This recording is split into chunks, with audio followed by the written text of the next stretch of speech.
week on UAE Weekly, we take a closer look at the Dubai Health Authority's first step in building smart hospitals in a bid to further enhance customer care.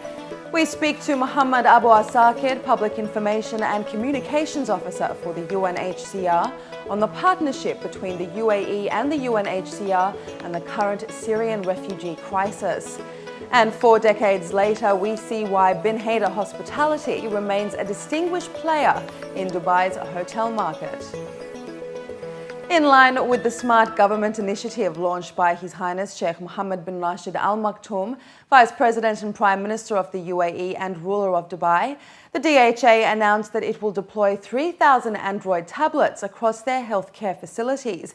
Officials say this is the first step in building smart hospitals, which will be integrated with the latest IT technology to enhance the customer experience. They say customer care is at the heart of the Dubai Health Strategy 2013-2025.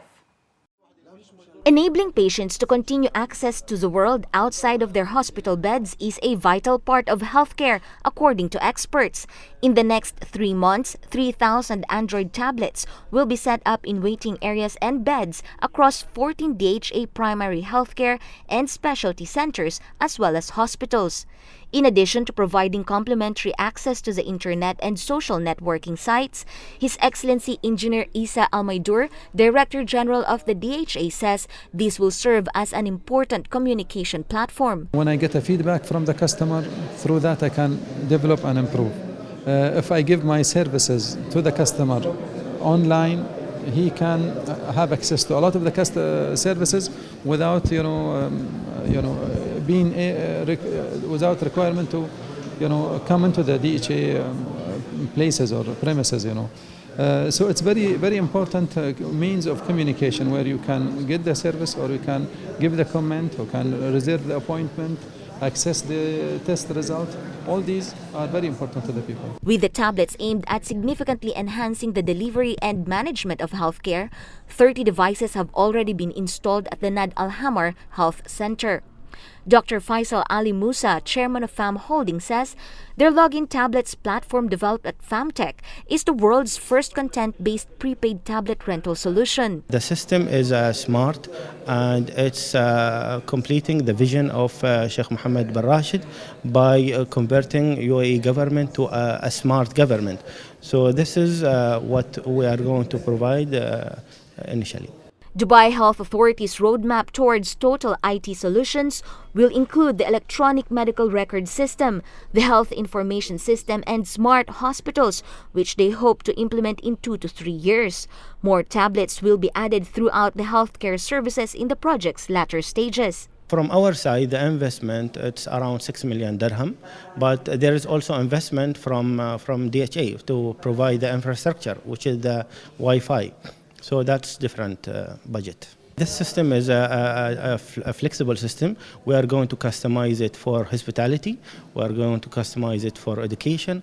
We are going to give it to other sectors in the government. But we start with the health government. FAM Holding says in addition to enhancing patient experience, it would also offer companies and products opportunity to reach out to their market.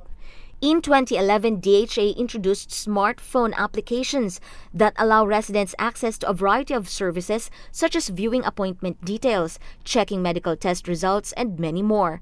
Parents can also view their children's vaccination details and synchronize it with their calendar. This year, the Health Authority will introduce several more features in its existing smartphone apps at GITEX to further empower residents and put healthcare literally at their fingertips. Khadija Sali, UAE Weekly.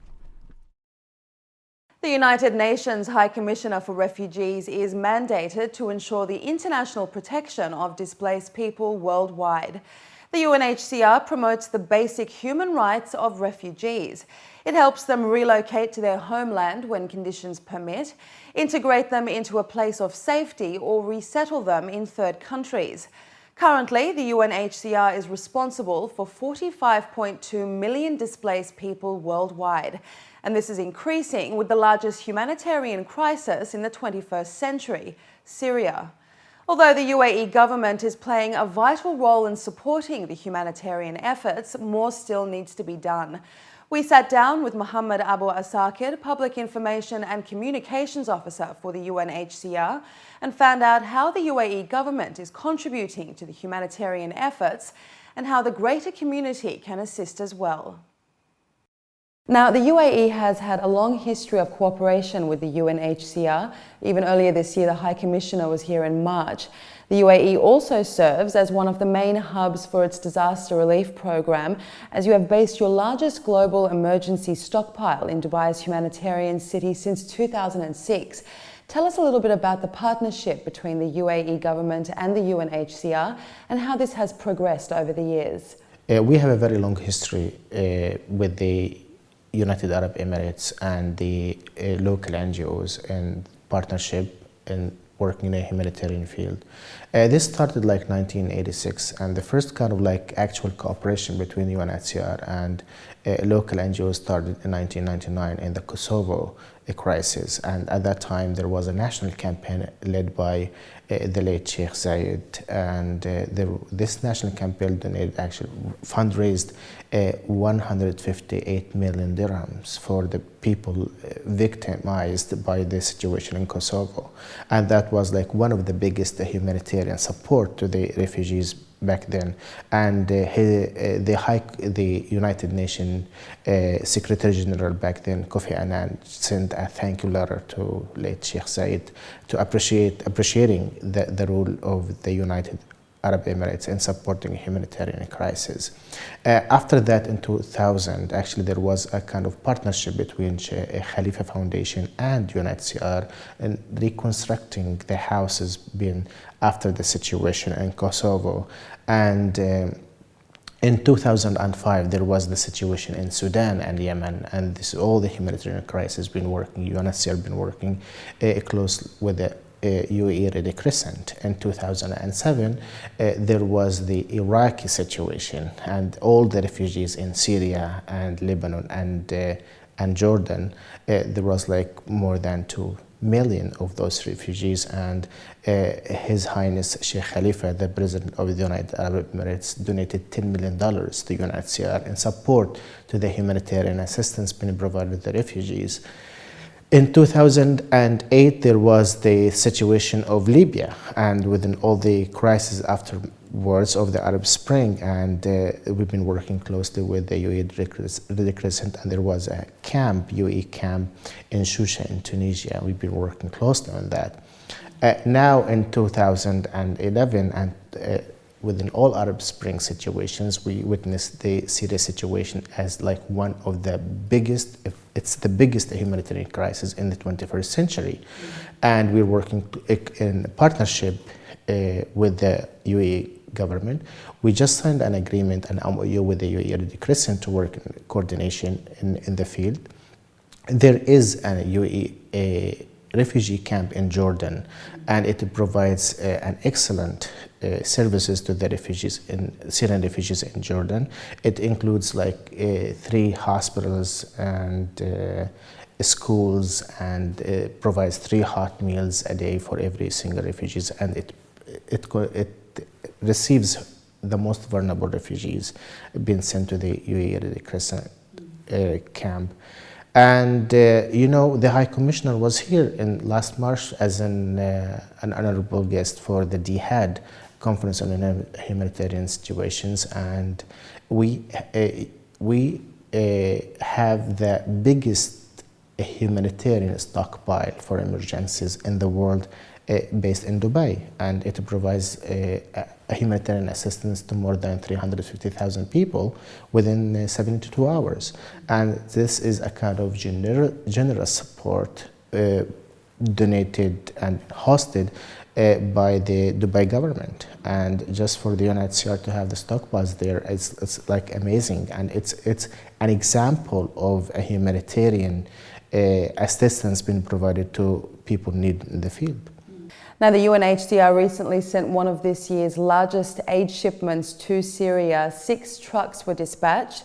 Tell us about the stockpile warehouse that's located in Dubai. How do you coordinate in receiving and obtaining the foodstuffs and aid that get sent then to the countries in need? The UNHCR stockpile in Dubai is the largest stockpile for UNHCR. The volume of the items being sent to emergency situations all over the world has been increased 77% in 2012 compared to 2011. And this increase in the volume is due to the increase of the humanitarian situations. So it provided assistance to needy people in Haiti, in Pakistan, in Sudan, in Jordan, in Lebanon, in Egypt, in Turkey, like everywhere. So once we have a call from our head office in Budapest as the base of the emergency, the logistic support unit of dispatching humanitarian assistance, right away we just replace these items, and it's all ready on call in the Dubai stockpile. So whenever there is an emergency, it's just been the first call response to any emergency all over the world. And it's because of the strategic location of Dubai in the middle of the world, we can easily send humanitarian items to any part of the world very quickly. We have access to 7 international airports. We have access to 3 ports, and it depends on the emergency itself, like the method we need to send the items. Can you give us a current figure of how many refugees worldwide are currently registered with the UNHCR at this point? Well, UNHCR is responsible for more than 45.2 million displaced people all over the world. And the number, unfortunately, is increasing over and over. This includes 15.2 million refugees and 28.8 million IDPs. So people displaced within their countries, within the borders of their countries, are considered as IDPs, and they're under the responsibility of the UNHCR. And refugees are the mandate of UNHCR to provide durable solution to those refugees wherever they are once they cross their countries to a third country. It's such a staggering number to get your head around. How does UNHCR's resources and manpower cope on the ground when faced with this human disaster? It's very difficult. It is very difficult. People working on the ground and facing the influxes of refugees from different parts of the world, like in Afghan-Pakistan borders, and in Somalia, in Iraq, in Sudan, and currently Syria. So dealing with the humanitarian situation is not easy. Our staff in the field work 24/7.